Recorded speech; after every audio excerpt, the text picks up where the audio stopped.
Looks like we got a great turnout tonight. Thank you all for coming out.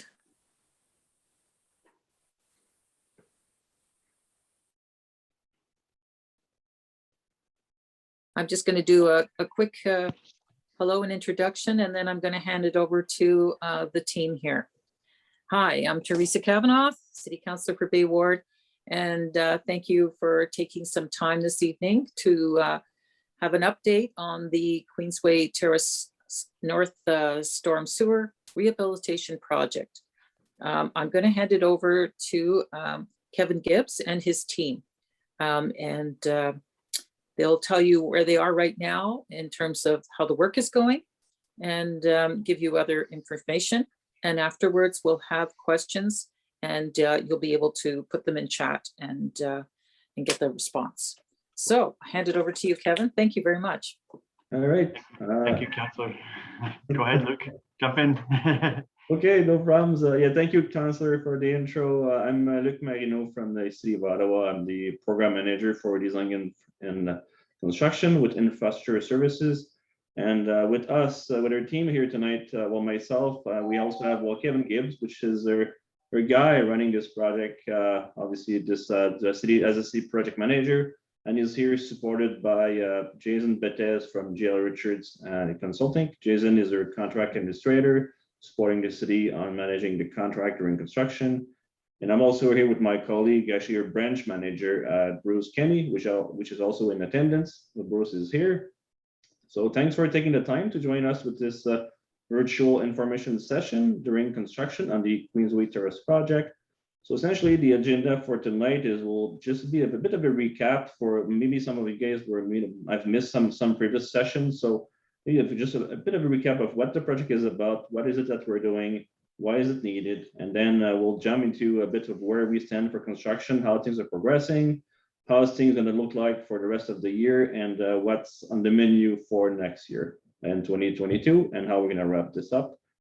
This will be followed by a quick overview on the claim process. So obviously this is a pretty significant project. So if there is any concern or issues with any property damage or vehicle damage or any kind of those things, then we're going to walk through how to deal with those things. And this will be followed by a Q&A session. So question and answer. So how we're going to do the Q&A once we get to that, we'll ask you to write your question in the chat. And Bruce is going to be your moderator. Essentially, Bruce is going to play the role as reading the question, and we'll, as a team, we'll address and respond to questions. Feel free to leave a comment as well by the end in the chat. We won't be taking the time to read the comments. Everybody can see them. Just for the essence of time, we're going to be focusing on the Q&As at this point. So that's pretty much the agenda for tonight. So I'll turn it over to Kevin.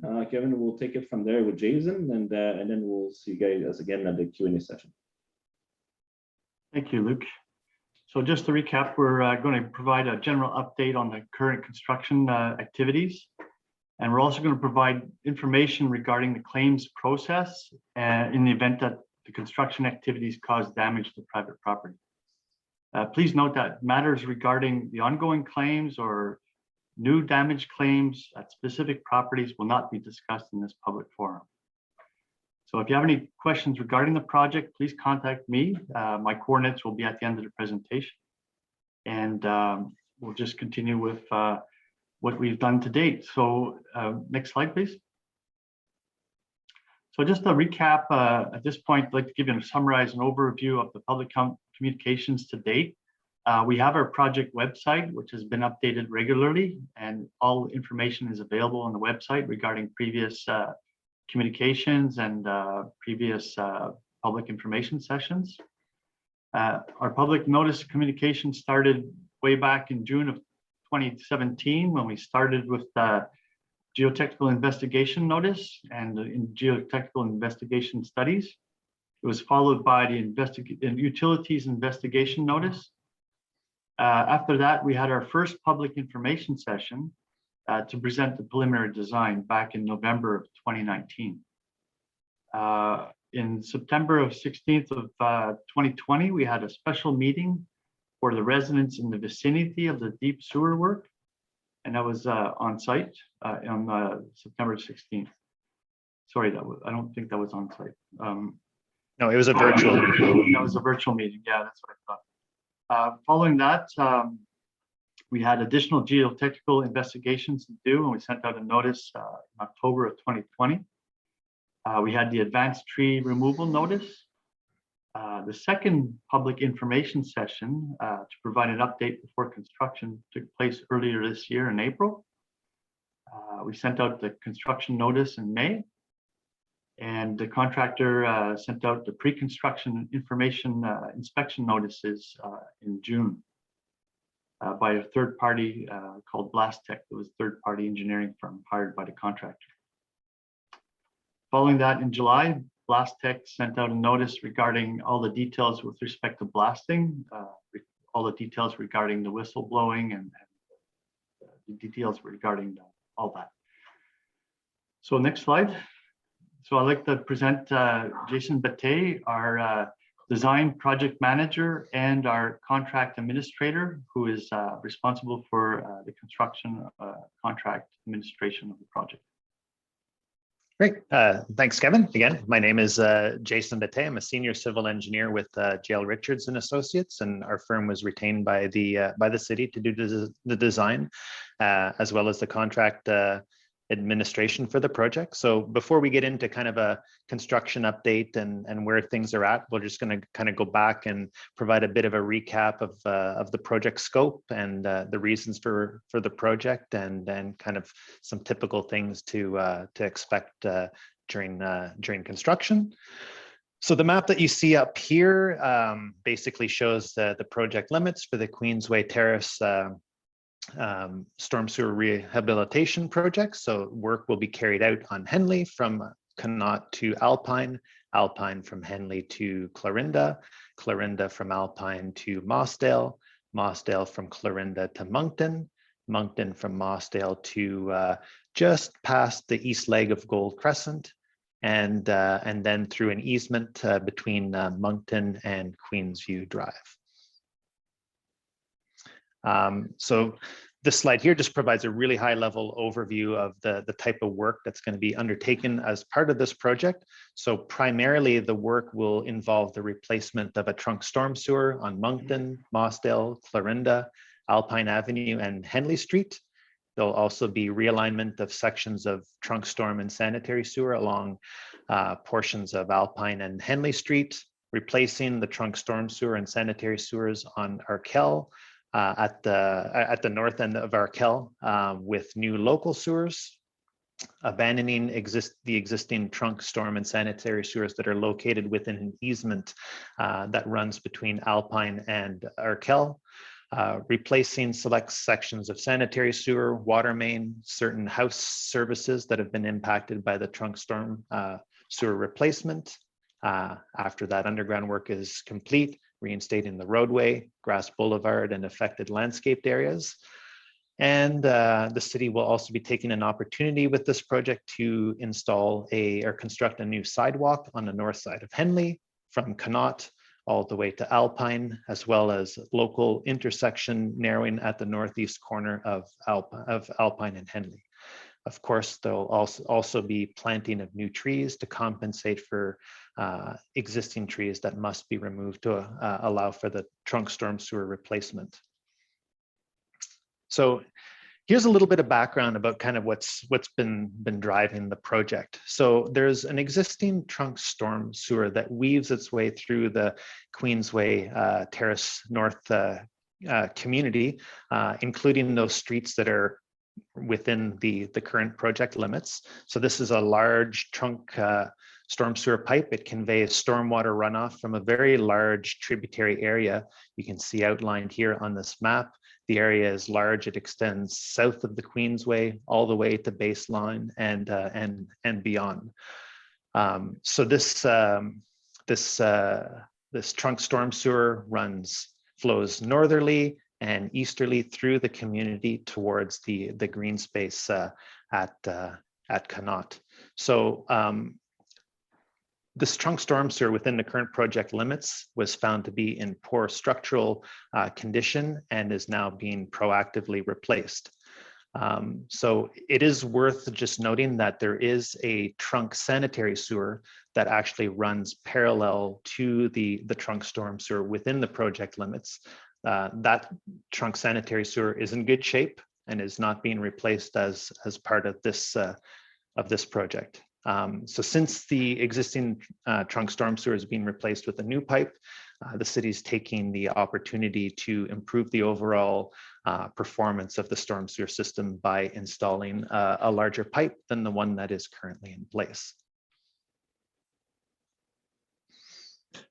So we spoke a little bit earlier about replacement of the trunk storm sewer that runs through the Queensway Terrace North community. So on Alpine Avenue, that trunk storm sewer runs north on Alpine, but instead of going all the way to Henley, that trunk storm sewer actually cuts through an easement over to Arkell between 4 homes, continues north on Arkell, and then east on Henley Street.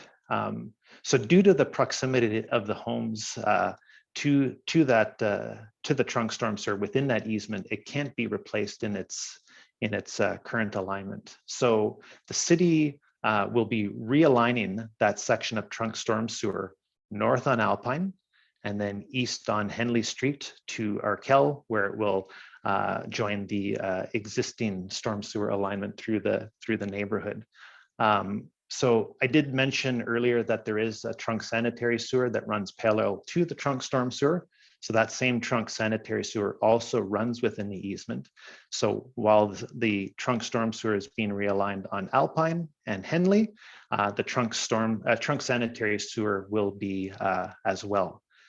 So with those sewers realigned along those streets, the city will be in a position to be able to abandon those trunk sewers that are currently located within that easement. So again, those who live in the area know that Henley and Alpine get very steep in the vicinity of the Alpine and Henley intersection. So as a result of this, the sewers that are being realigned in here get very deep.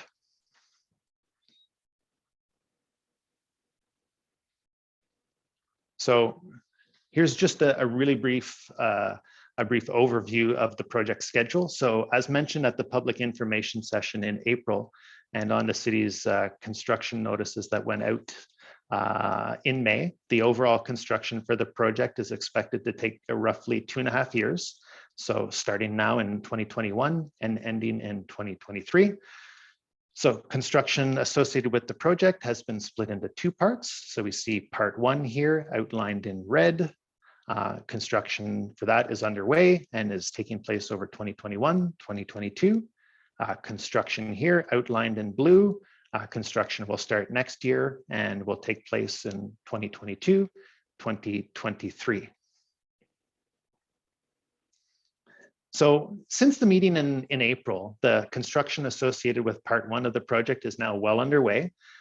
So on this slide, we'll just provide a little bit of a graphical kind of look at the work that's taken place so far for part 1.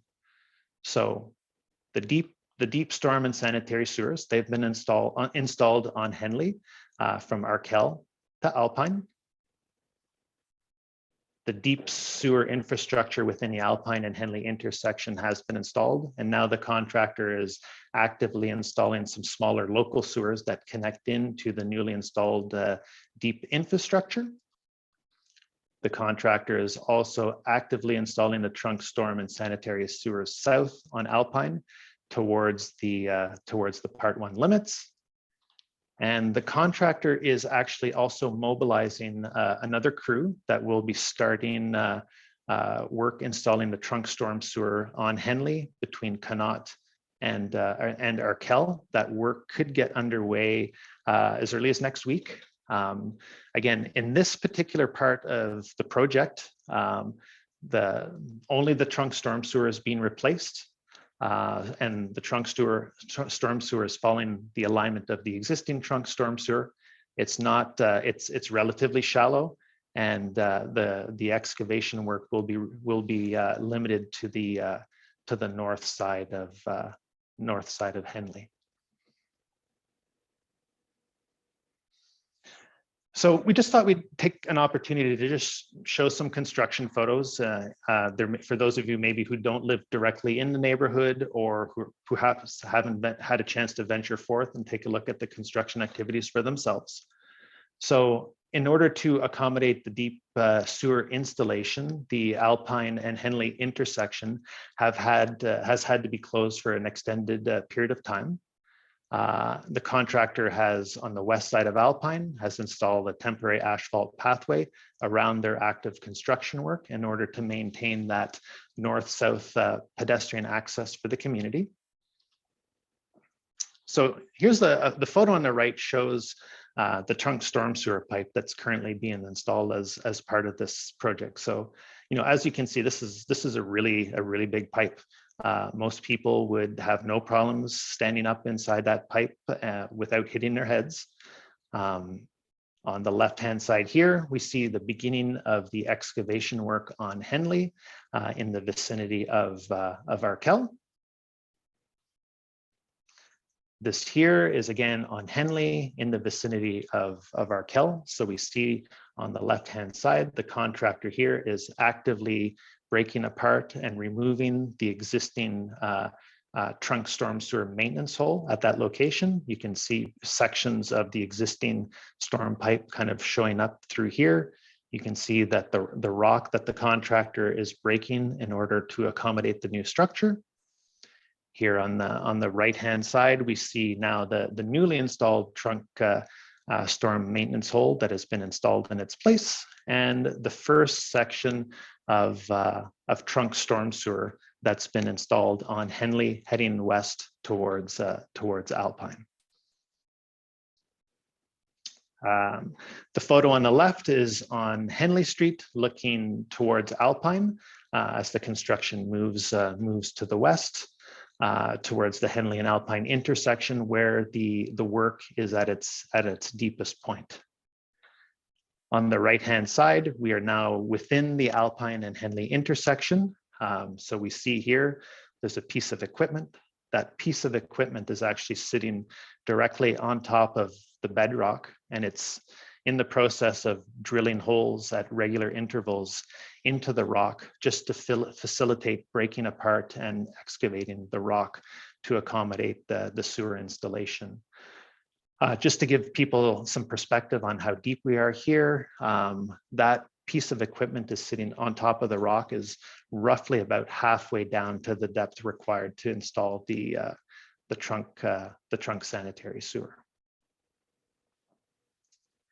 Here we are again within the Alpine and Henley intersection. We can just see here a photo of the contractor excavating rock in order to accommodate the sewer installation. So they're using what's called a mechanical hoe ram, which is essentially a large jackhammer affixed to the end of an excavator that they use to break apart the rock and excavating it. So the slide on the left, again, we're directly within the Alpine and Henley intersection, where the crew has just finished installing the base of the trunk storm sewer maintenance hole within that intersection. So this is, again, it's a big piece of infrastructure. So we're looking at about 12.5 feet by 12.5 feet is the size of that structure. On the left-hand side, you see the next piece of that same structure, the middle piece, just being hoisted into place. There's still 1/3 piece that gets installed on top of that to kind of complete the installation of that structure. So here on the right-hand side, we now see the completed storm maintenance hole structure. Right beside that, we see the trunk sanitary sewer maintenance hole. On the left-hand side, we see the first section of box storm sewer being installed on Alpine, heading south towards the Part 1 limits. So a lot of work has already been undertaken for Part 1. But there's still a fair bit of work to do to wrap up construction for Part 1 this year. So as you saw from the previous photos, the installation of the deep sewers on Henley and Alpine require removal of a significant amount of rock. So initially, rock was excavated by a combination of blasting and mechanical hoe ramming. The contractor has since ceased blasting, and there's no further blasting that is being planned for the project. So any further rock removal will be completed by a combination of line drilling and mechanical hoe ramming. Again, this change in the rock excavation methodology will result in construction of the deep sewers taking longer than originally planned. So construction of the deep sewers began around early August, has been ongoing for the last 3 months. And there's about another month and a half of work left to complete the deep sewer work on Alpine Avenue.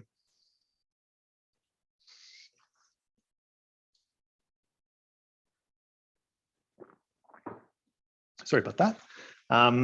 Okay, so this slide, it's a little bit busy, but we just kind of wanted to show we show the infrastructure that's basically being installed, the deep infrastructure being installed in the vicinity of the Alpine and Henley intersection. So here in red, you can see the trunk sanitary sewer. Here in green is the trunk storm sewer. In blue is the water main that has to be replaced in order to accommodate the deep sewer installation. So right now, the contractor is in the process of installing the deep sewer infrastructure south on Alpine towards the Part 1 limits. They're also actively working at making these local sewer connections into the newly installed deep sewer infrastructure. They are also actively in the process of installing the water main on Henley from Arkell up to Alpine. Once they finish all of that deep sewer work, the contractor is going to be following right up in behind with the water main installation. After they've done that, then they can do the services to each of the individual homes on Alpine within the deep sewer limits, as well as some of the catch basin drainage structures for the roadway.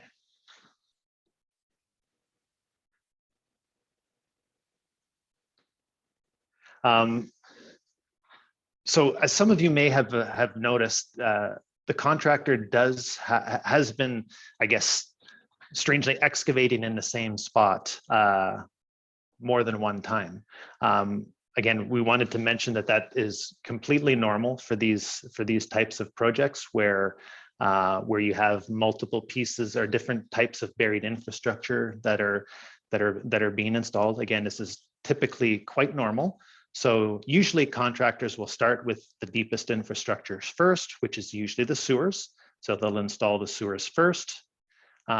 After that deeper work is completed, they'll usually come back to the same spot, and then they'll typically follow up with the water main, which is a much shallower pipe. Once the sewers and the water main have been installed, then the contractor is in a position to be able to start installing the individual services to the different homes, as well as the catch basins or drainage structures for the roadway. So as I mentioned, this kind of sequential operation is completely normal. Often the pipes are in different alignments, they're in different locations, they require different construction operations and methodologies to install, often different types of equipment. So it's typically a lot more efficient for the contractor to do this work in a sequential manner, like I just described. So while we're still on the slide, I did want to make people aware that the contractor has had to close the temporary pedestrian pathway that they were maintaining near the southeast corner of the Alpine and Henley intersection. Some residents were using the pathway to access Alpine along Henley from Arkell. So the pathway has been closed due to safety reasons, just due to the proximity of the current excavation to that temporary pathway. It's just not safe to keep it open right now. So it's expected that that pedestrian link should be probably closed for at least the next few weeks. The contractor is will continue to kind of look at different options to reinstate the link as soon as they can, as the construction on Alpine progresses further to the south. Some signage has already been installed in the immediate vicinity, just notifying people of the closure. And in the coming days, there'll be some additional signage that'll be installed within the community, kind of at strategic locations, just to give people some advance notice that of that closure, and to use an alternate way around this intersection. Again, just mentioning, there's nothing, the pathway that's along the west side of Alpine, no impacts there. That is being maintained. So I did want to, again, for the deep sewer work, you've got deep sewers in brand new alignments in rock that are being installed. So it's a fairly complex operation.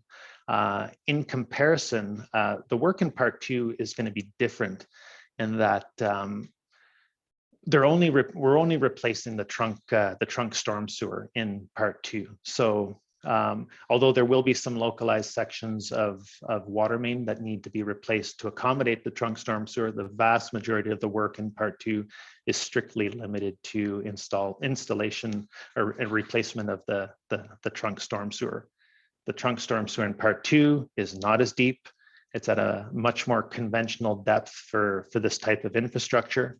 The storm sewer will follow the alignment of the existing storm sewer. So this will decrease the rock that'll need to be removed, because much of the rock was already removed when the original pipe was first installed. So that in areas where there is rock, the rock removal will be limited to basically widening the existing trench in order to accommodate the larger pipe. And any of this work would be completed by mechanical hoe ramming. And again, because generally speaking, the existing sewer is located on one side of the road. So you should see in part 2, the construction activities essentially limited to one side of the road or the other, just depending on what side of the road the trunk storm sewer is located on for a particular street. So the contractor is working really hard to try and get all the deep sewer work wrapped up for part 1 by Christmas. That's kind of the goal that they're trying to do, is get that work all wrapped up. There's still a lot of work to do though. So these are just some of the high level, I guess, some of the dates that they're currently targeting for completion of various components of the work for the deep sewer area. So we're hoping that by early December, they've got the deep sewers and the water main construction completed. Mid-December 2021, completing the services to residences within the deep sewer limits. Mid-December 2021, reinstating the driveways impacted by construction with temporary asphalt. Mid to late December, commissioning of the new water main, removing of the temporary water services, and then the road also being reinstated by paving base course asphalt, taking place in December 2021 before their winter shutdown. Reinstatement of concrete curbs, the construction of the new sidewalk on the north side of Henley, as well as reinstatement of the sidewalk on the west side of Alpine, will be deferred until the spring, summer of 2022. So the existing sidewalk on the west side of Alpine, it'll be reinstated with temporary asphalt to get us through the winter. And then permanent concrete sidewalk will be installed next year. Driveways, again, impacted by construction, they'd be reinstated with temporary asphalt to get us through the winter. And then that temporary asphalt would be removed and the driveways would be properly repaved next year. The contractor will need to work Saturdays according to their schedule, weather permitting. The contractor has also advised that the work to replace the trunk storm sewer on Henley between Tavistock and Arkell, or between Tavistock and Arkell may need to continue into the winter. So they're quite confident that they can get, past Tavistock, but they may not make it all the way to Arkell by the end of December. If that's the case, the contractor would be responsible for maintaining, winter maintaining the roads within that portion of the where they're actively working. So again, being later in the season, freezing temperatures are expected. So the contractor will be taking measures to protect temporary water services from freezing. So I believe people there's already been some discussions on site with residents on the temporary water system. So the contractor might start next week. Basically, they'll be burying the existing overland temporary water service hose in narrow, shallow trenches and insulating them. They'll also be coordinating with the city's drinking water services department to basically take the smaller hoses that supply water to each of the individual homes and reconnecting them directly to the water service at the shutoff valve at the property line. Again, these measures, by burying that infrastructure, that temporary infrastructure, will help to keep them from freezing. As an added precaution, though, residents that are currently connected to the temporary water system, they're going to be asked to leave a cold water tap running continuously, especially overnight when freezing temperatures have been forecasted. Doesn't need to be much, just a small stream of water in a sink or a laundry tub. Doesn't have to be any bigger than a pencil or a straw in terms of the stream. And just by keeping the water moving through the system, that just is also an extra measure of protection to keep the temporary water surfaces from freezing. And again, just so people know that by leaving that water running, there's no additional cost to residents for that increased water consumption. So if we do get snow between now and when the contractor wraps things up for the construction season, the contractor will be responsible for any of those snow clearing operations within the construction area. Once the road is paved, construction shuts down for the winter, then the city will resume snow clearing operations.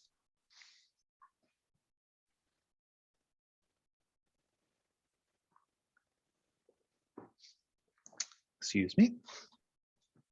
All right, so just a quick kind of recap of what'll happen next year in terms of just the overall schedule. So next year, the contractor will complete the concrete work from in part 1, pave wear course asphalt, do the permanent driveway paving, and the landscaping reinstatement. Within the part 2 limits, the contractor will get all of the underground work completed, essentially replacing the trunk storm sewer, as well as reinstating the roadway that they've disturbed up to base course asphalt. Wear course asphalt and any outstanding landscaping within the part 2 limits would take place in the spring summer of 2023.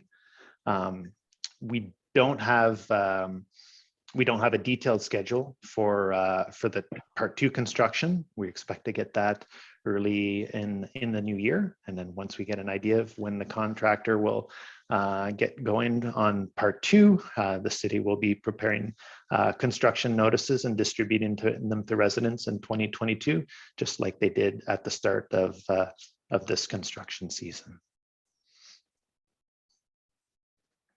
So the next few slides we'll give people a little bit more information on what to expect during construction. So these are the same slides that were presented during the public information session in April, and some of the information that's in here was also included in the construction notices that were distributed at the start of this construction year. So we'll go through and run through them quickly, just in case, for the benefit of anyone that is in part 2 that may not have had a chance to attend the information session in April. So while the contractor is working, we're expecting that localized temporary road closures will be required. However, there'll always be a detour available so that residents have a way around the active construction area. We do want to highlight that local access will still be available when the road is under construction so that people still have access to their homes.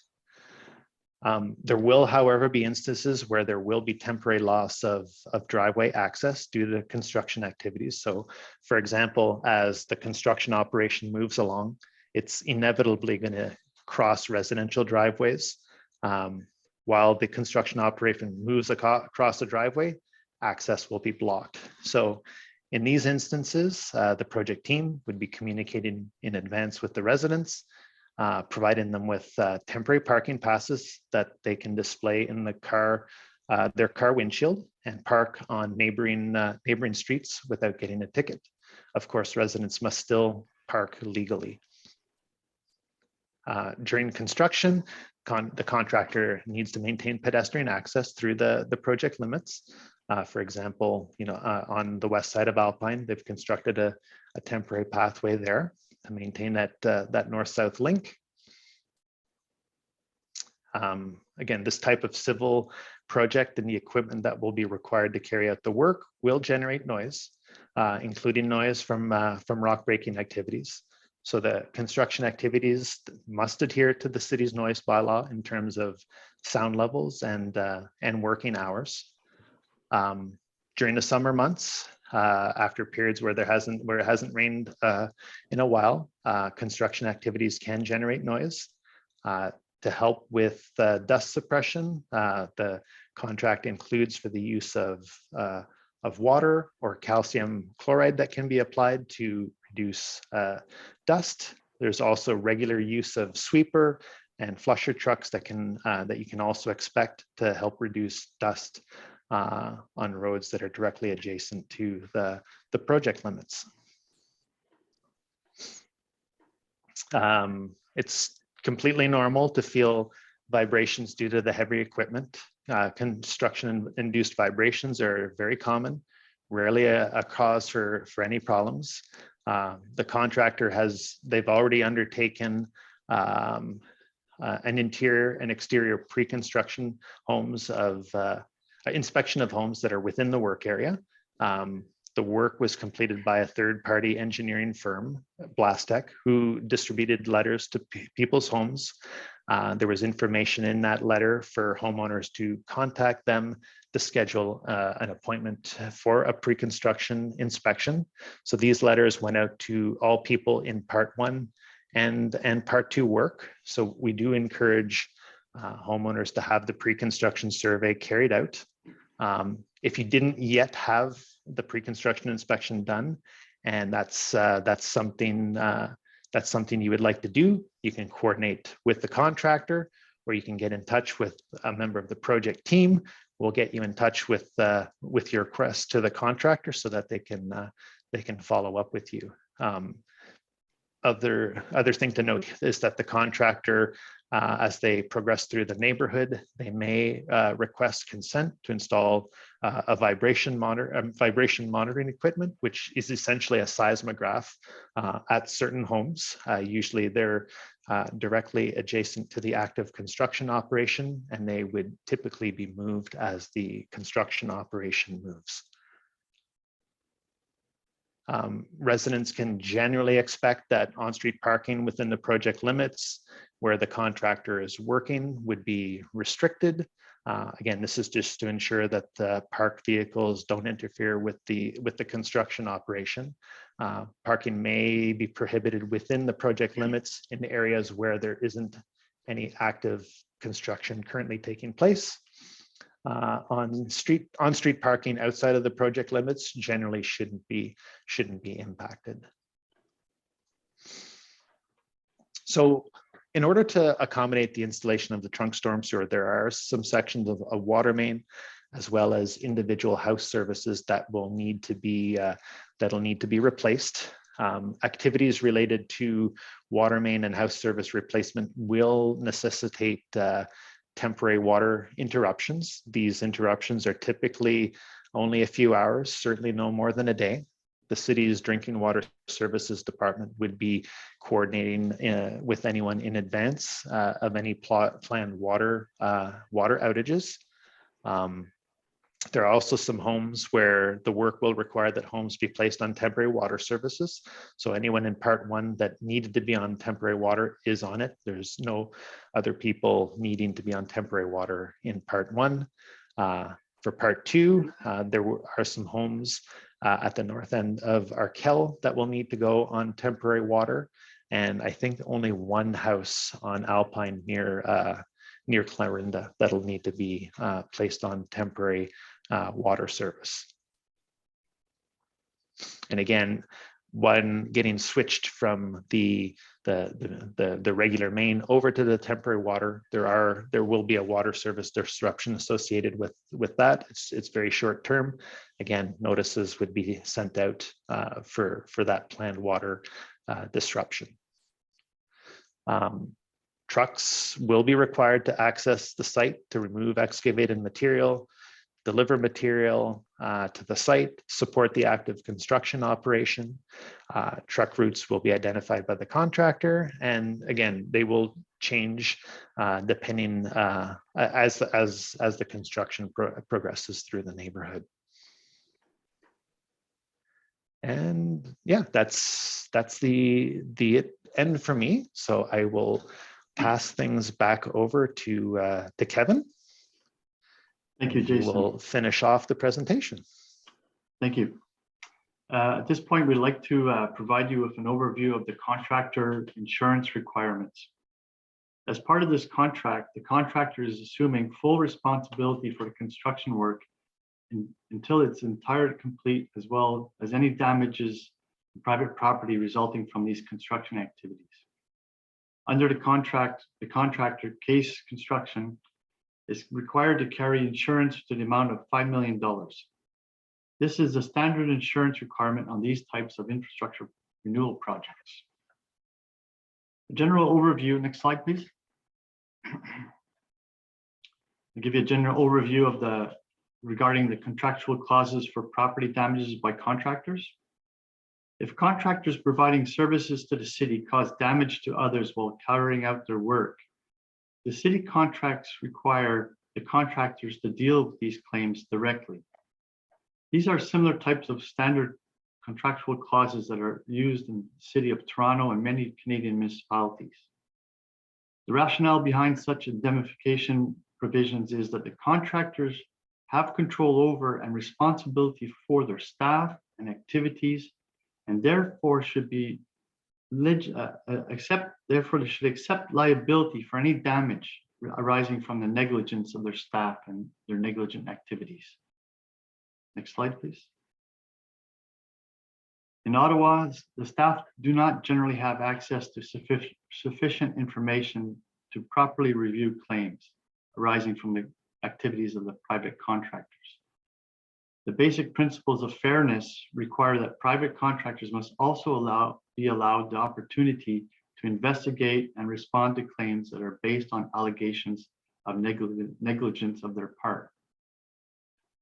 For these reasons, the city claims investigators will continue to refer claims to private contractors and their insurers. This arrangement protects city taxpayers from having to pay claims for which they are not responsible, and also ensures that the city can claim the advantage of its right of contractual indemnification without potentially prejudicing that right by intervening in the claims adjustment process. It is for these reasons that the city's standard process is to require that claims be addressed between the contractor responsible and the claimant directly. Next slide, please. What to do if you notice damage to your property. Gather all the records, all the information necessary, such as pictures, measurements, estimates, invoices for any costs incurred. Include a cover letter and any supporting reports or expertise regarding the damages. You can request a pre-construction inspection. You can request the pre-construction inspection records from the third-party engineering firm Blastech, who conducted the pre-construction inspection prior to the construction. You can submit a claim to the contractor by using your records as indicated above. And it may be advisable to reach out to your home insurance company to inform them and to disclose to them the events, even if you do not intend to claim with your insurance company. Next slide. That's it. So details regarding the claim process.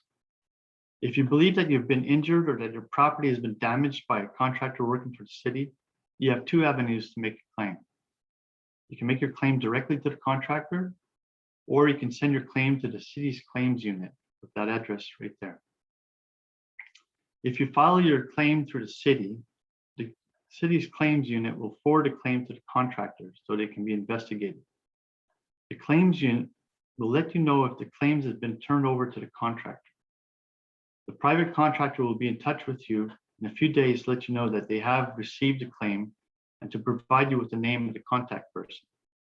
If you do not hear from the private contractor, please let the claims unit know, and the city's claims unit will help you identify the private contractor's contact person. If you file your claim through the contractor, the private contractor should be in touch with you in a few days to let you know that they have received the claim and to provide you with the name of the contact person. If you do not hear from the private contractor, please let the city know, and the city will help you identify the private contractor's contact person. The private contractor will conduct an investigation and make a decision regarding your claim. Or if you file, next slide, please. Okay. The private contractor will conduct an investigation and make a decision regarding your claim. If the contractor determines that it's legally responsible for your loss, it will resolve the claim directly with you. If the private contractor determines that it's not legally liable for the damage or loss, your claim will likely be denied. If you disagree with the contractor's decision, you can contact the city's claim unit to better understand the basis on which the claim has been denied, although the city cannot intervene directly on your behalf. The contact information for the contractor is right there, and we'll be providing this information on our website. Thank you everyone for attending this information session and this information on the construction, the details, the schedule, and the claims process. If you have any questions, we'll have a question and answer period. And I believe there's some questions in the chat. Yes, thanks guys. Really appreciate the good presentation, Kevin, Jason, pretty comprehensive. So I guess we're really moving into the Q&A section here. So pretty where I know some people have been throwing some questions in the chats and are pretty patiently waiting for an answer. So for the Q&A, so yeah, just continue to type in your questions in the chat. I mean, Bruce will start shortly and reading from the top and going down and reading the questions. And from what I've seen so far, it seems like pretty technical between Kevin and probably Jay will be addressing it. So I'll let you guys between yourself who wants to jump in first, and whoever jumps in first win a free cookie, right? so I'll let you guys handle it one, and I might step in as needed, depending on the question, but we'll get to the questions. Again, if any comments, feel free to type a comments. We've seen some kind comments as well. We welcome those. We really appreciate that too. So thanks for that. And again, we'll try to skip the comments and really focus on the questions going forward. So, and I think as Kevin indicated earlier on, we'll not be discussing any specific damage to any specific property in the public realm. That's gonna be addressed in a one-on-one privacy fashion. So on that note, maybe Bruce, if you want to jump in and from half hour ago, first questions, and go from here. Sure. Simon, who may have left us, Simon couldn't stay for the whole thing, but said, is the Amherst Park runoff going to be mitigated this winter to avoid flooding the road? And will a trench be dug or drains be installed? Jason, you want to jump in on that one? I know we're going to be paving that section of road, so. Yeah, so there'll be as part of that work, the contractor, we're going to be reinstating the catch basins within the roadway. Ultimately, as part of the full kind of rehabilitation, there will be basically a drainage ditch installed kind of in behind the curb to help kind of capture that runoff before it gets to the roadway. So again, that's something we can have a conversation with the contractor for. They're not doing the sidewalk on that side of the road until next year.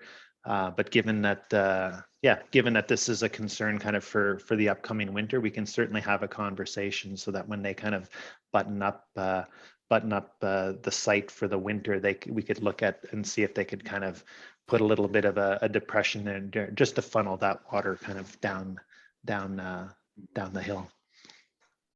Okay.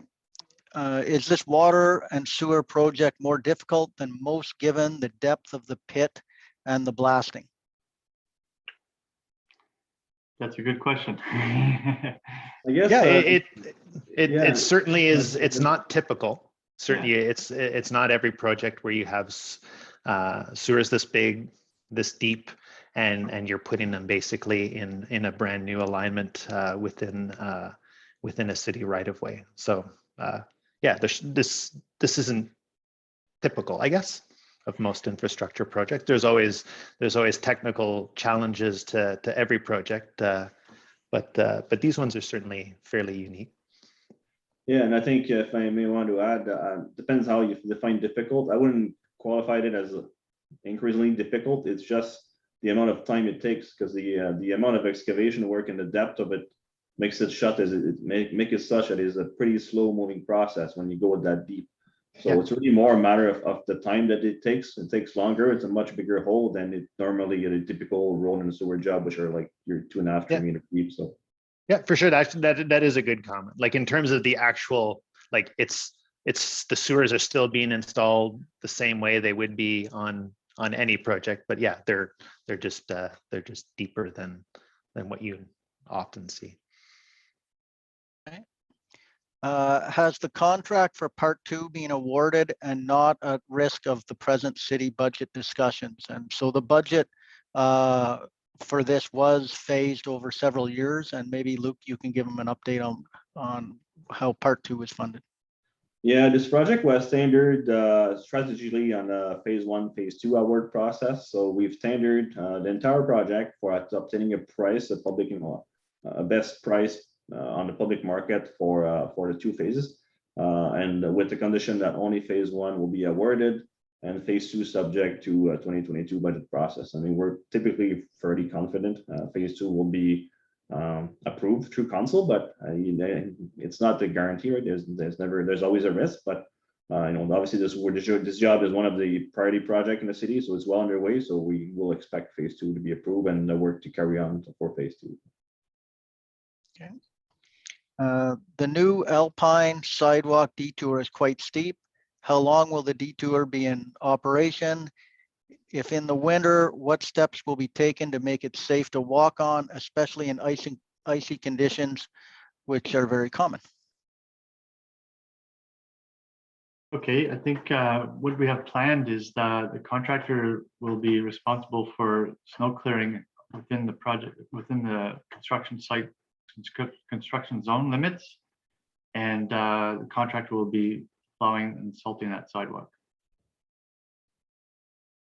Okay. In terms of the duration, I would say it's probably safe to assume that until they get everything kind of, at least the underground work kind of buttoned up, that kind of temporary detour will have to stay in place. So like Kevin said, we'll have to have a discussion with the contractor in terms of making sure that they really keep that temporary pathway well maintained if we do get into some icy conditions. Well, we shouldn't. Okay. Kathy asked, what if they can't complete it by the end of December? at rate it's moving now, completion seems doubtful. Well, I can respond to that. We have just received an update on the contractor schedule, and we're looking at Alpine, Henley intersection and the section of Alpine to be completed by mid-December. And we're looking at the section on Henley to be completed probably just a little bit after the holidays, so early January. So, but maybe back to Kathy's point. Yeah, Kathy, I know you're there and you're seeing the active construction work. There's certainly a fair bit of work to do, and it is a slow going process. I know that the contractor is going to do everything they can to kind of keep to that schedule and try and get it buttoned up by Christmas. Certainly no one wants construction to keep extending beyond that. So we'll keep an eye on their schedule and their production rates over the coming weeks. And if there's something significant that kind of changes with the schedule, we'll be notifying residents kind of in future correspondence from the city. But I guess the one good thing about this, as the further away they move from that intersection, the shallower the sewers get, just because the topography. So there's some expectation there too that things will get a little bit quicker. And then as you get to the bottom of that hill too, we do have some advantage in that there are some existing pipes that are kind of in the ground so some of the rock may already have been removed or whatnot, that should hopefully speed things up as well. But you're right, there's a lot of work left. I'll just add to that. We're also having the contractor come in with a second crew to work on Henley, so that will be starting soon. It'll speed up production as well. Will the filling of the abandoned sewer in the easement happen this fall? Jason, you want to respond to that one? That'll be. No, I don't. Yeah, I think I would say that would probably happen. It could happen during the winter or in the spring, but my sense would be it would happen kind of in the spring, kind of as as part of the part 2 work. Question from I don't Karen. think you don't want to be filling pipes with up and abandoning them in the middle of the winter. A question from Karen. Can you provide contact information to those of us who are on temporary water in the event that our water lines freeze, or would we contact 311? We can actually give you a contact. You can contact 311, but also we can give you a contact for the temporary water service provider. I think what I will suggest probably during the daytime, while the contractor is actively working on site, the first line of defense always are on-site inspector who is there full time. So I'll say reach out to on-site to the guy that is right there and for your doorstep and just brought up the issue. Anything over hours, I will suggest 311 is probably the first line of defense. 311 has on-call officers that will respond and issue a deploy staff to address the matter as soon as possible. So hopefully, though, that doesn't happen. We're again burying the line and with insulation. That'll help a lot. And then reconnecting those. Usually, when you do get freezing, it happens with the smaller services that connect into the home. Usually, it happens right at the back tap where the service kind of comes off the ground. So by burying that and connecting it directly to the water service at the shutoff valve at the property line, that'll be a big step to making sure that that doesn't happen. Yeah, that's right. I think your point is right on, Jason. I think typically we are taking all the measures to prevent the water from freezing. Where the risk lies is when we have the connection to house metal fittings. Metal fittings gets much colder, and that's where there might be a risk. So that's why we actually request that the water be run at night. It doesn't have to be run full blast, just a small little trickle water that allows some circulation and prevents the water from freezing the fittings. Okay. Is this as a water sewer project, a typical water sewer project in terms of the length of time to complete, blasting so close to homes, and the lack of access to people's driveways for so long? I would say this project is quite unique with the depth of the excavation and the significant amount of rock. As was mentioned before, as a result of the storm sewer flowing from the south to the direction of the Ottawa River, so the slope is going down, but the geography is going up Alpine. So that's why we have such a deep excavation there. And it's a new section. It wasn't done originally. We're going to remove that section between the houses. So it requires us to, break into that rock for the first time. So this is an unusual project.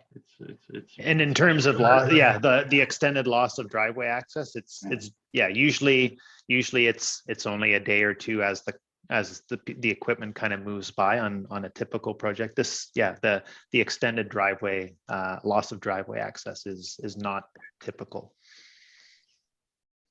And I think, we did, the contractor, I think right now, they may have it done already. So, and we had talked with residents and earlier on during the design phase. So on Alpine, the contractor is building that temporary parking area on the west side of Alpine, so that, as the construction moves south on Alpine and starts impacting driveways, people will be able to kind of park their cars there.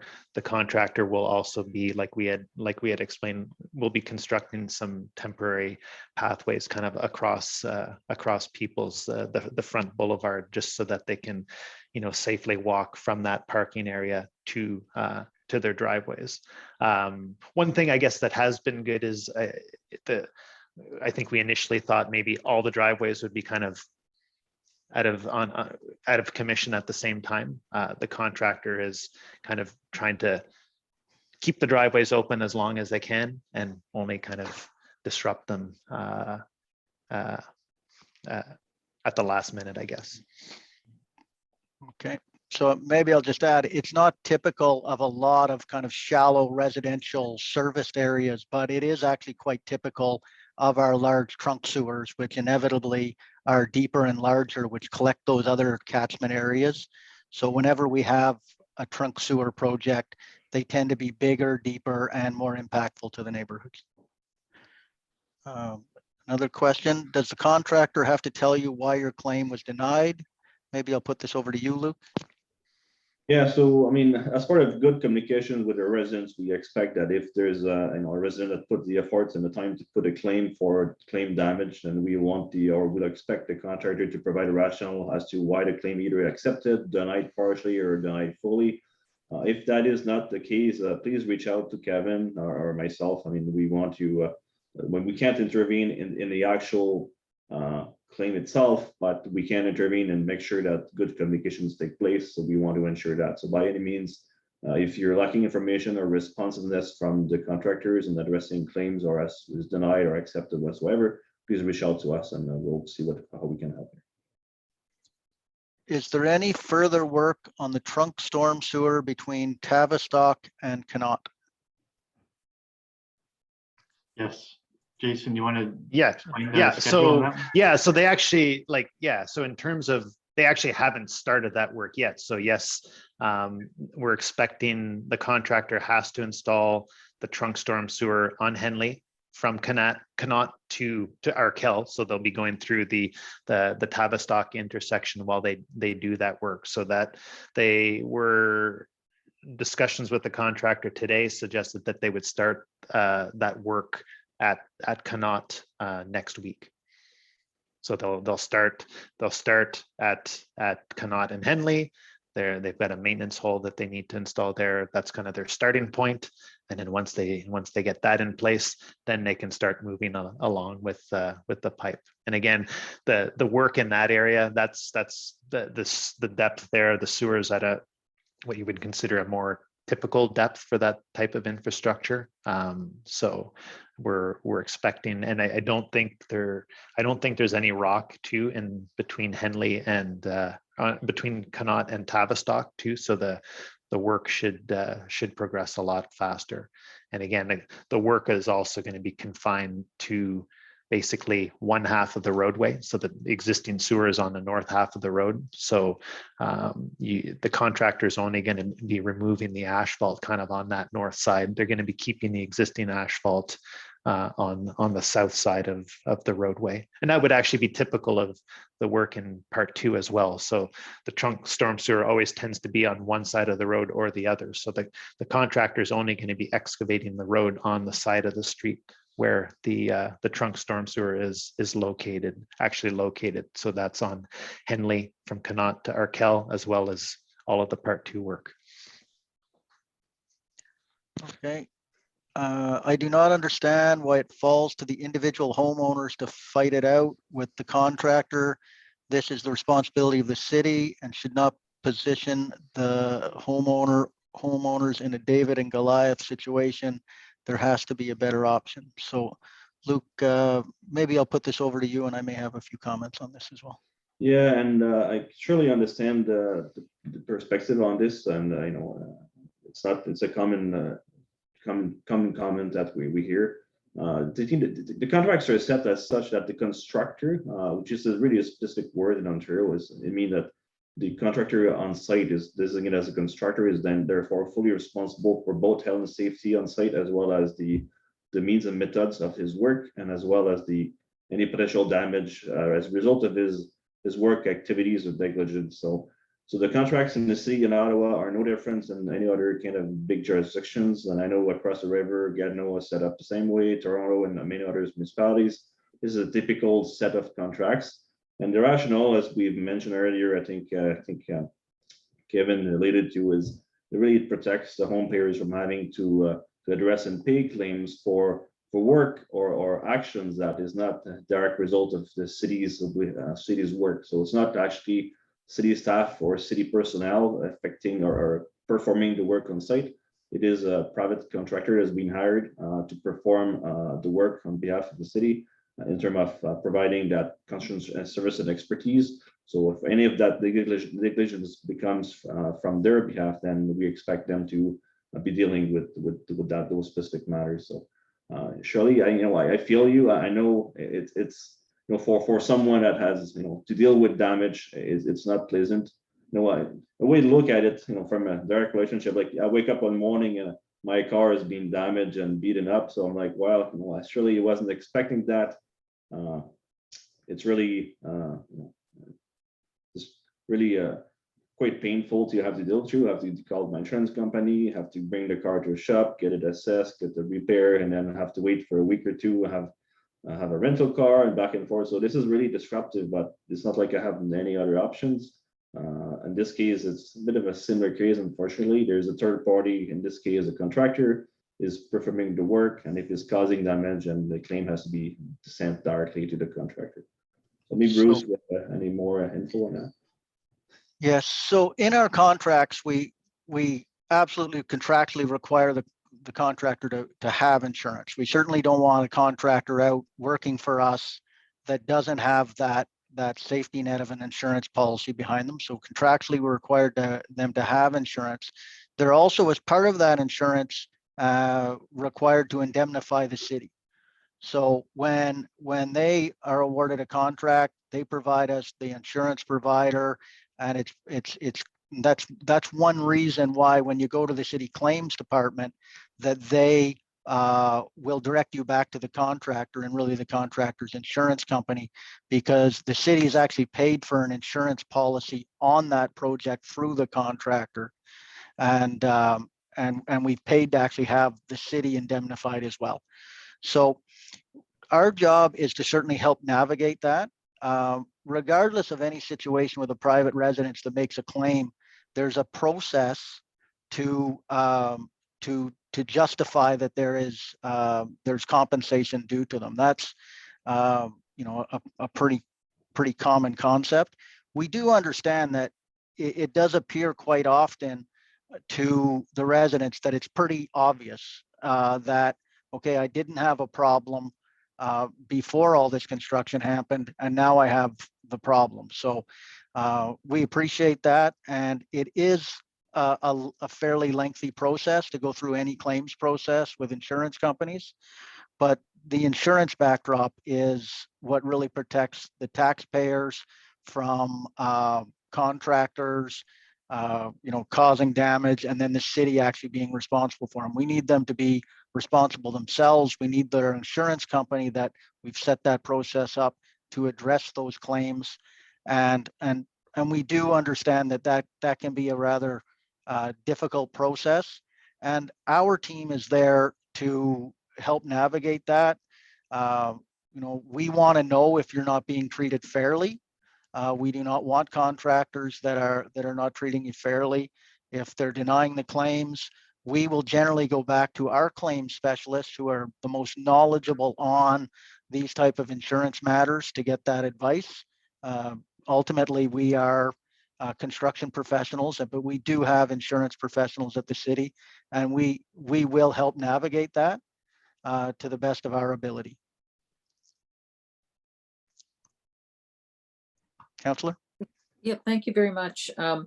Yes, I've heard from residents who've had concerns in terms of the process. And that is why I put in a staff inquiry on October 13th, actually, to ask about what can be done to improve the process and the guidelines when we're setting up these contracts. And what I'd like to see is make sure that people get responses in a timely fashion. I think that's one of the biggest concerns. If you don't feel like you've gotten a response, then you're feeling a bit helpless. So that is something that we should look at. So I'm working with city staff on that, and it's about the way that contracts are done. Obviously, they have to have insurance. That's basic. But what we're seeing is response time and how people feel treated. So that is something to look into, and I think that we should work on improving it so that people do not feel that way. I appreciate people try to contact me, and I have no choice but to hand it over, because we have to give it back to the contractor who will deal with the insurance. So, but I want to make sure that it's in good hands. So the way we can do that is through the city drawing up the contract so that they have staff that looks after that. Thank you. Thank you, Councillor. And, we can always improve our communication protocols. We do get a lot of inquiries on projects. Some of those do involve construction claims. Sometimes they are found to be very credible and covered by insurance companies. Other times there are disputes, and we can always do a better job to reach out. I think sometimes we don't have the appreciation that these are people's homes. We do understand that, and very, very impactful to the person that feels that they have cracked basements or a cracked window or water in their basement that they hadn't had previously.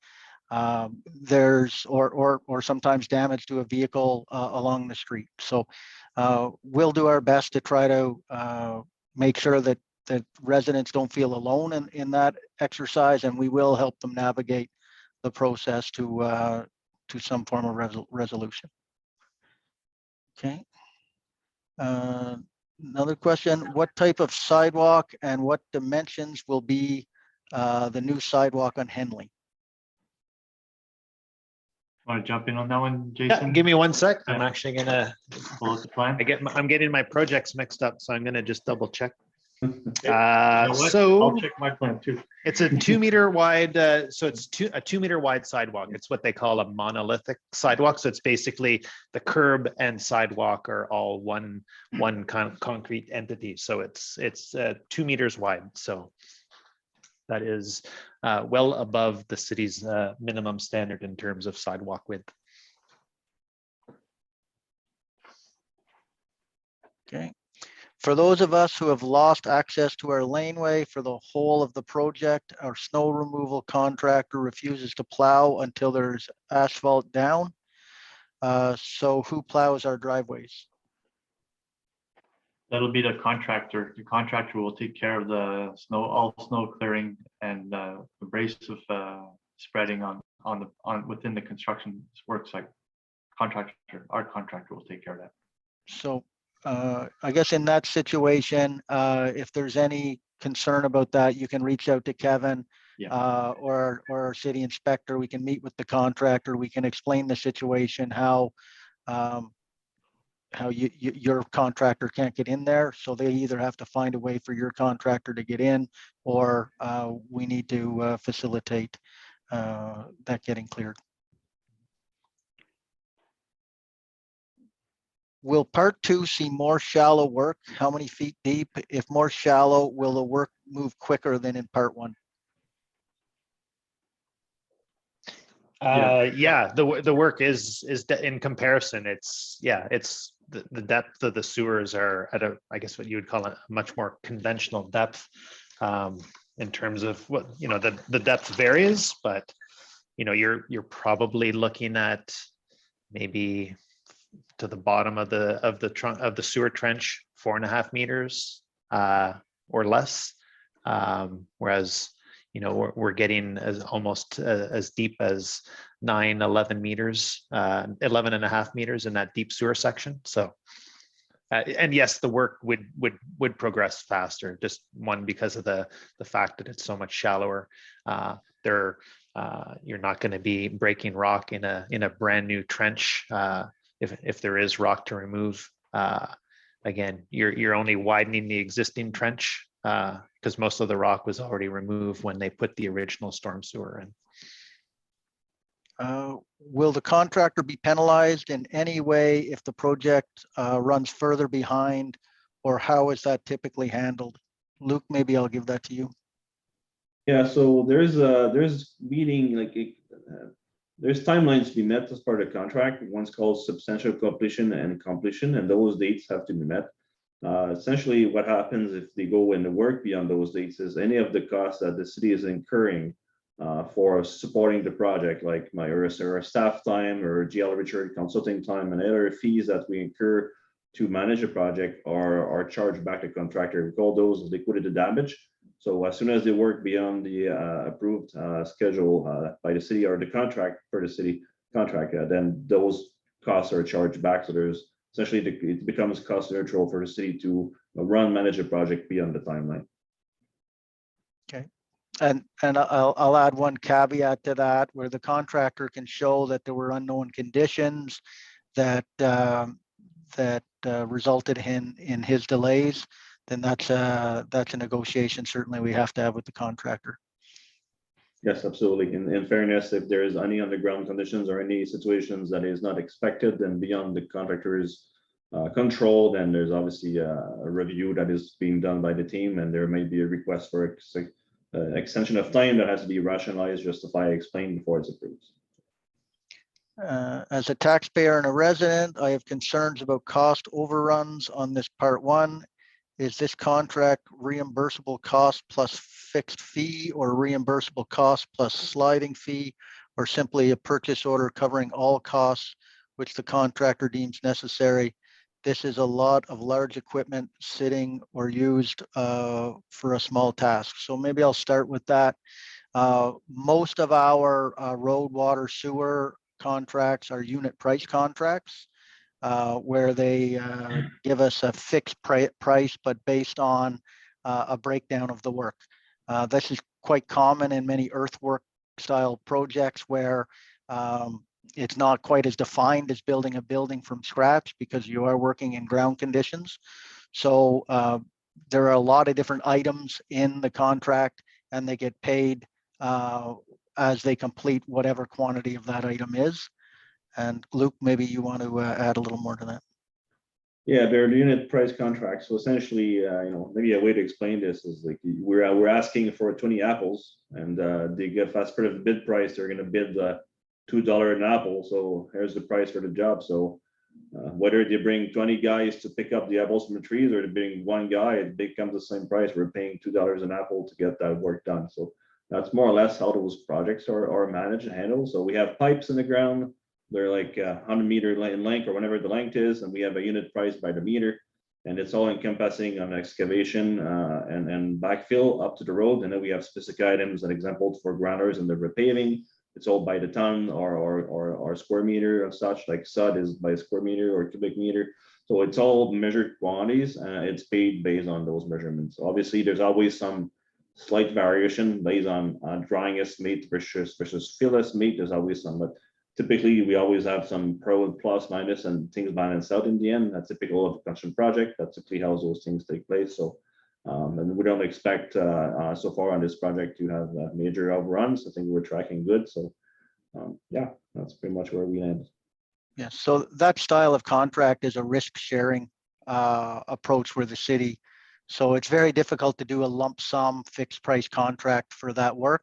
This is as close as we can come to it, where if a quantity underruns, then we don't pay them quite as much.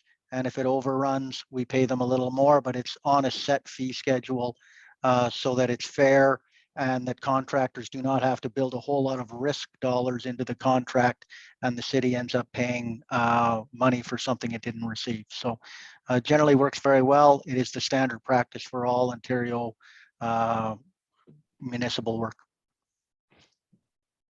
Okay. Can the city set up safety measures on chambers like Arkell restricted parking so there is a safe space to walk? So maybe Kevin or Jason. Yeah, we could look at that. We'd have to see what section of Chambers and if it's affected by truck traffic or not. Like we'd have to look at that a little bit more closely. I don't think I can respond at this point. So I will suggest maybe on that question, that's a good thing for us to look at. Maybe reach out to Kevin directly after the session or tomorrow or next week, as it whether it's suitable for you, and reach out to the team. And if you can specify exactly which section, which area you're looking at, and the team will review with a traffic specialist at city and see what can be accommodated here or not, and provide you a response on that. Yeah, and we do have a traffic specialist in the area who worked on Arkell. That was actually done because for safe distance to walk to school, to stop people from parking in front of the school. So it gave a little bit more distance, and we needed that walking space. So we can have them work with the team. Thank you, Councillor. Okay, there was just a question about a contact for Blast Tech, so they can order the pre-inspection report. That should have been on the notices provided, but you can always reach out to Kevin and he can provide you whatever contact information you require for the project. We're always there to help navigate that process. Following up. Streetlights. Oh, I think I missed the streetlight question. Sorry about that. Will the streetlights also be replaced along Alpine when the line shifts from the middle of the road to the front of the properties, i.e. phase 2? Lighting is quite limited along there currently, so another light or improved lighting would be nice to see. In the councillor, you may have some info on that, if I understand. You caught me off guard. I don't have anything on that. Okay, so I just had a note here, Councillor will like to speak to that. Sorry. So on, Oh, no, on that Alpine. was the previous question. That was from the previous question. I got my question mixed up. Yeah. Okay. So if we're talking about Alpine between, like within the construction limits, so on Alpine between Henley and Clarinda, the streetlights on the east side of Alpine do need to be, well, they do need to be replaced because they're in the way of the trunk storm sewer work. And so there are new streetlights going back. However, I don't know if what they're putting back is any different than what is currently out there. We'd have to look more closely at kind of the before and after and compare. Yeah, if that's possible to look at, Yeah. Jason, that would be great. Yeah, so Uh, maybe that's a question, yeah, we can kind of take back after offline and look at. Following up on one of the previous questions, isn't the contractor in a sense an agent of the city and following the specifications of the work provided by the city? I worry that this type of liability puts an unfair burden on small local contractors. This is not a P3 like Kev on the LRT. I'll start with that. So certainly we wouldn't want to be in a position where our contractors are in a serious liability situation where they're not, as an organization, able to cover that. So in order to do work for the city, we do require them to carry insurance, and ultimately those claims are covered by that insurance policy, which in many ways they are an agent of ours, and we do require them to have that insurance. And that really protects everyone, that we want projects that are fully insured, and we're not relying on a contractor, for example, to get into a predicament where they're executing a city contract. There are major claims, and that, for example, would bankrupt them or put them in a very awkward spot. That's not good for anybody. Certainly wouldn't get any claims paid very quickly. So that's why we have that insurance backdrop on all those projects. So maybe Luke, would you have any more on that? I think that's the situation. Now, not to get too far into this, but a contractor's insurance companies, they don't pay claims that they don't feel they need to pay. That's not to say that the contractor's insurance company wouldn't necessarily come back on the city afterwards and say that, well, yeah, we had to pay these claims, but you know what, our contractor was just executing the contract as you provided to them. But that's why we have that process, and you know, that's speculation, but there's avenues within the legal system for the people that are responsible to be held responsible.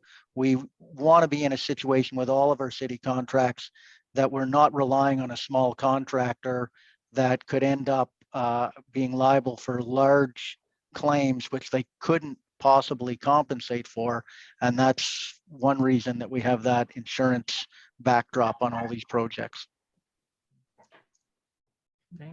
Yeah, and I think when the question speaks to an unfair burden on the contractors, well, it's not. It's actually the approach is similar across the country in how contracts are set, in a way that the contractor is responsible for his own action and how he conducts the work. So this is how those contracts are set, and so again, this whoever is contracting or doing the work is responsible for their own actions.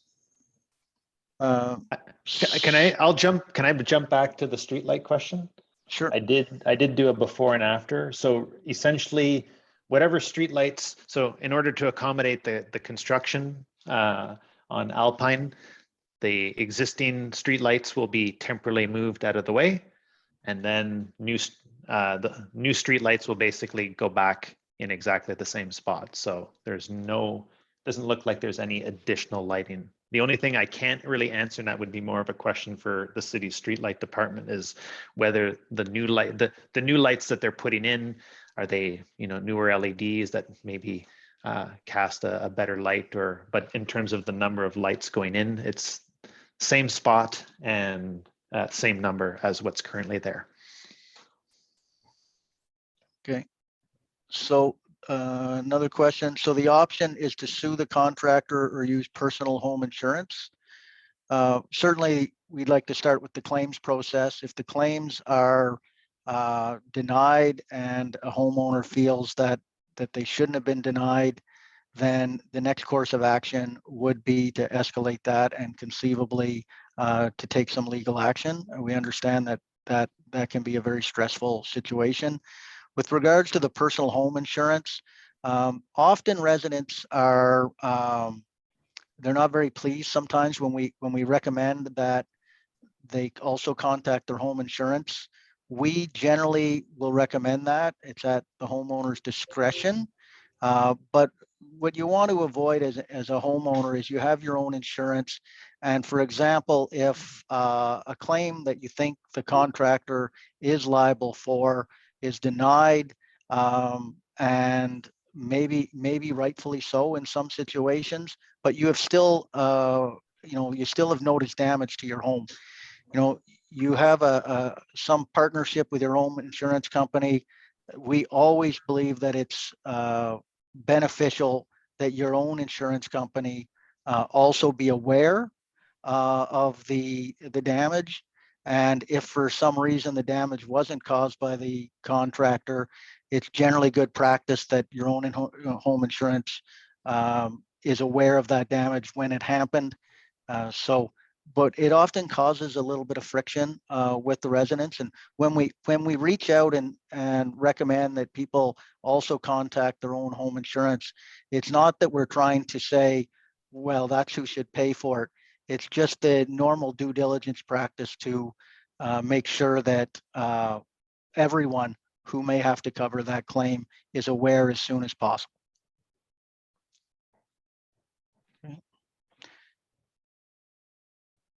From the end of Henley, how will it connect to the rest of the storm sewer? Will it go through the green space behind Connaught?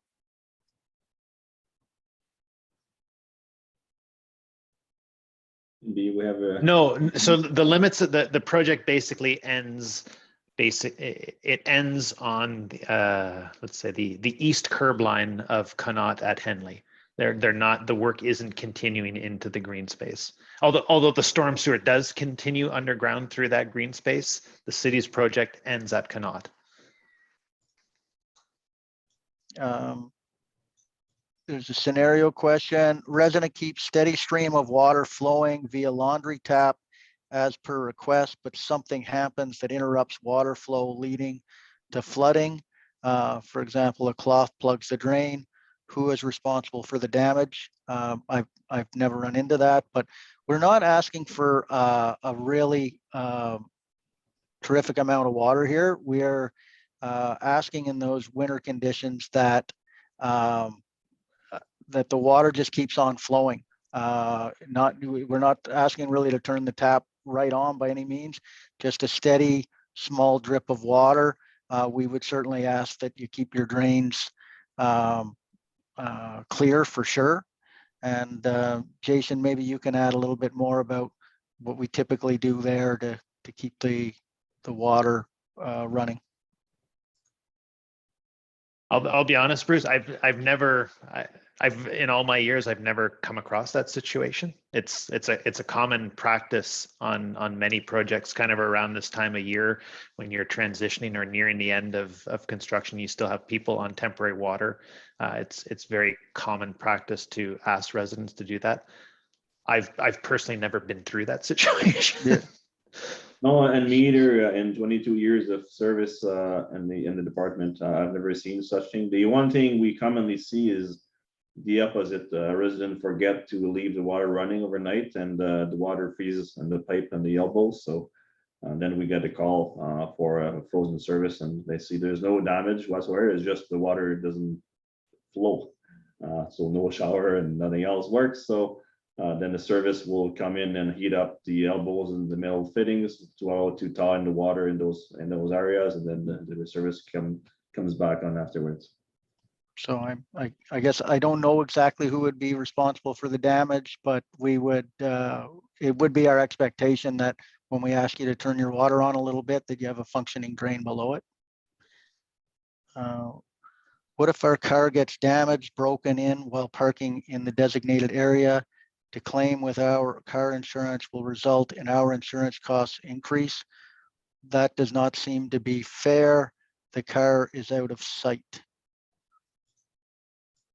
Luke, do you want to try that scenario? Yeah, that will be surely a really unfortunate situation unless there's proven demonstration that is being damaged by the contractor or the contractor's operation or machinery or staff.